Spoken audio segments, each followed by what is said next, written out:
उत्तर प्रदेश की सियासत में 2027 के विधानसभा चुनाव से पहले कुछ ऐसा सियासी माहौल लग रहा था कि अखिलेश अलग और चाचा शिवपाल अलग अलग-अलग रणनीतियों के साथ चल सकते हैं।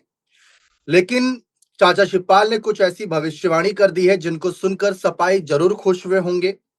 और ये भविष्यवाणी ऐसे वक्त में की गई है जब परिवार एकजुट नजर आ रहा है। अपर्णा यादव भी अगर हम देखें, प्रतीक यादव के निधन के बाद जो काफी गहरे सदमे में गई, अब उससे उबर रही हैं। दुख की घड़ी थी, परिवार ने सांत्वना दी, ढांढस बंधाया, लेकिन इन सबसे परे हटके अब उनके सामने उनका राजनीतिक जीवन और परिवार है। तो उस पर भी नजरें हैं, लेकिन फिलहाल चाचा शिवपाल को लेकर जो हाल ही में एक नेता ने बयान दिया था कि उनको अध्यक्ष होना चाहिए और उनको चेहरा होना चाहिए, तो चाचा शिवपाल ने ये मामला तूल पकड़े। बीजेपी इस मामले को ज्यादा उठाए ताकि दो खेमा बटा नजर आए, उससे पहले ही चाचा शिवपाल ने क्लियर कर दिया। लेकिन अगर उन्होंने क्लियर कर दिया है तो क्या अपने निजी स्वार्थ को देखकर किया है कि बेटा अभी सांसद है, खुद भी अभी विधायक हैं, जबकि अपनी पार्टी के बैनर तले चुनावी मैदान में उतरे थे, जीत मिली नहीं थी। तो वही सवाल उठ रहे हैं कि चाचा शिवपाल के इस फैसले के क्या राजनीतिक मायने हैं, अखिलेश के प्रति इतना समर्पण क्यों दिख रहा है। इसी मुद्दे पर खास चर्चा करेंगे, हमारे खास सहयोगी राकेश जी मौजूद हैं।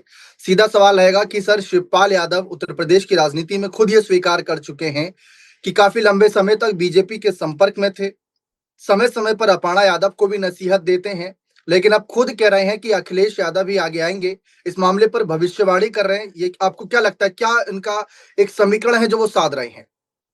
देखिए, शिवपाल यादव मैं आपको बताऊं तो शिवपाल यादव एक ऐसे व्यक्ति हैं जो अखिलेश यादव को स्कूल तक छोड़ने जाया करते थे। और ये बात अखिलेश यादव ने बदायूं में जब आदित्य यादव के लिए चुनाव प्रचार करने आए थे, तब खुद अखिलेश यादव ने भी ये बात कही थी कि शिवपाल ही वो व्यक्ति है जो स्कूल तक साइकिल पर अखिलेश यादव को छोड़ने जाते थे।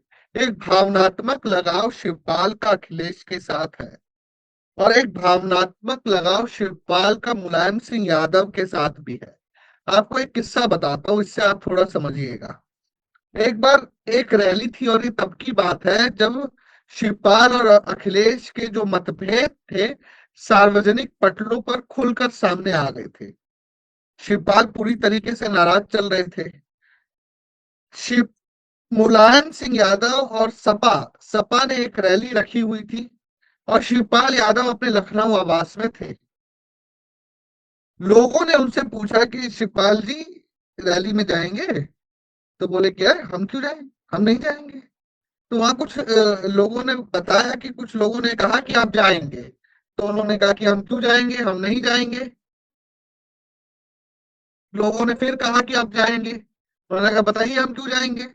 तो उन्होंने कहा कि कल होगा ऐसा कि मुलायम सिंह यादव आएंगे, अपनी गाड़ी से आएंगे और कहेंगे कि चलो बैठो, और आप बैठ जाएंगे। और हुआ भी ऐसा ही। शिवपाल यादव गए। आप समझिए, शिवपाल यादव इस तरह का सम्मान नेताजी का किया करते थे। नेताजी ने भी मंच से ये बात कही कि ये जान लो कि शिवपाल के बिना इस सपा का कुछ होने वाला है नहीं। शिवपाल यादव, आप चले जाइए जसवंत नगर, इटावा, सिपाही, करहल, लोगों को जिस तरीके से मुलायम सिंह यादव लोगों को नाम से जानते थे, वैसे शिवपाल यादव भी लगभग लोगों को नाम से जानते हैं। आपको एक किस्सा और बताता हूं। मुलायम सिंह यादव में बड़ी खास चीज थी, दीपक भाई, कि आप जाएंगे तो मान लीजिए मैं आपका परिचय कराता हूँ कि मुलायम नेताजी, ये दीपक जी है, तुम मिलाओगे। दीपक हम जानते नहीं, अच्छे से जानते हैं, बिल्कुल यार। ये मुलायम सिंह यादव का एक व्यक्तित्व था। वही व्यक्तित्व लोग कहते हैं शिवपाल यादव का भी है। शिवपाल यादव के बारे में सपा के कार्यकर्ता भी जानते हैं कि जब शिवपाल यादव ने अलग होकर चुनाव लड़ा था तो सपा को ही सबसे ज्यादा डैम किया था, क्योंकि लोगों ने देखा है कि मुलायम सिंह यादव आगे आगे पार्टी बनाने के लिए मेहनत कर रहे थे, तो शिवपाल यादव मुलायम सिंह यादव का पसीना पोंछने के लिए पीछे पीछे तौलिया और पानी की बोतल लेकर चलते थे। तो जितना योगदान अगर मुलायम सिंह यादव का है, मुलायम सिंह यादव को मुलायम सिंह यादव बनाने में उससे ज्यादा नहीं तो कम योगदान शिवपाल यादव का नहीं है।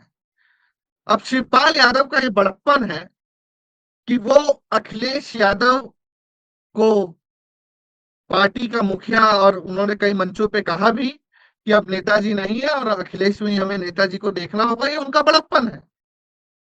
और शिवपाल यादव ये भी समझ गए हैं कि आंतरिक विरोध और पारिवारिक अंतर विरोध करके ना उनका फायदा है ना अखिलेश यादव का फायदा है।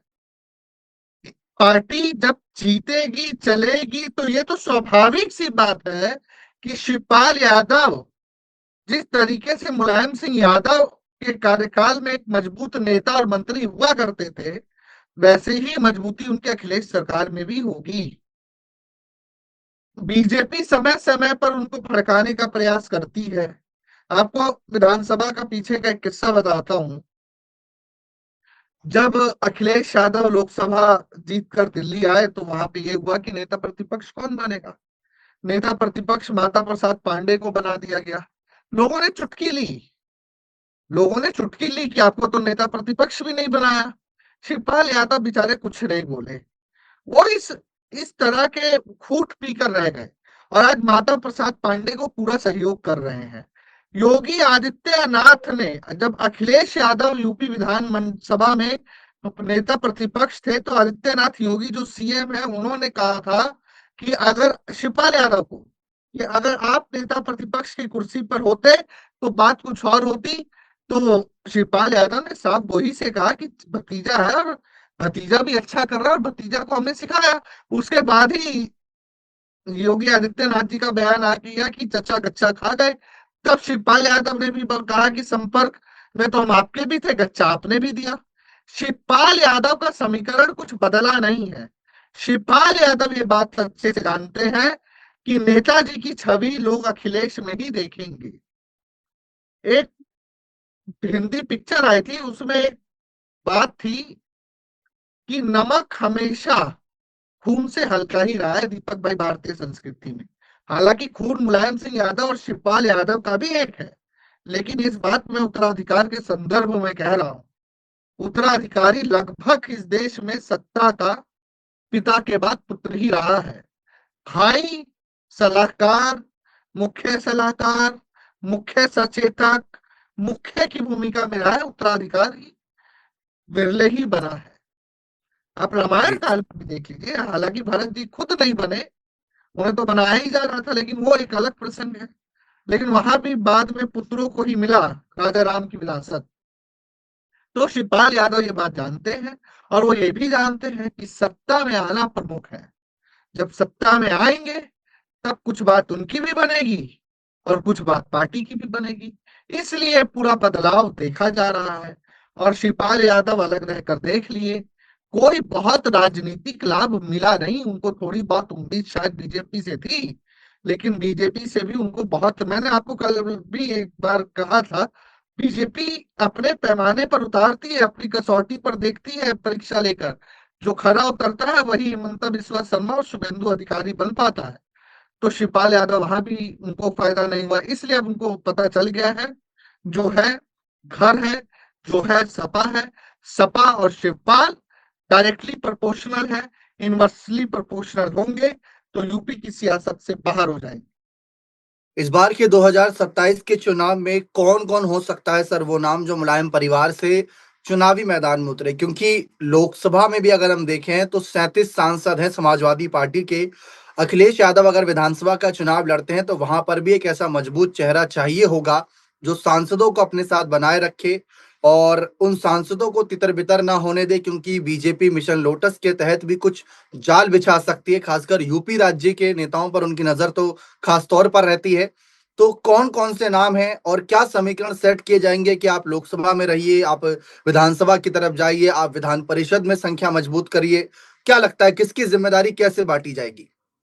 देखिए दीपक जी, मुझे तो लगता है कि अभी ये शुरुआती बहुत जल्दी हो जाएगा कहना कि किसको टिकट देंगे परिवार से। हालांकि परिवार के जो अधिकतर राजनीतिक रूप से सक्रिय लोग हैं वो मौजूदा समय में भी विधानसभा और लोकसभा में तो है।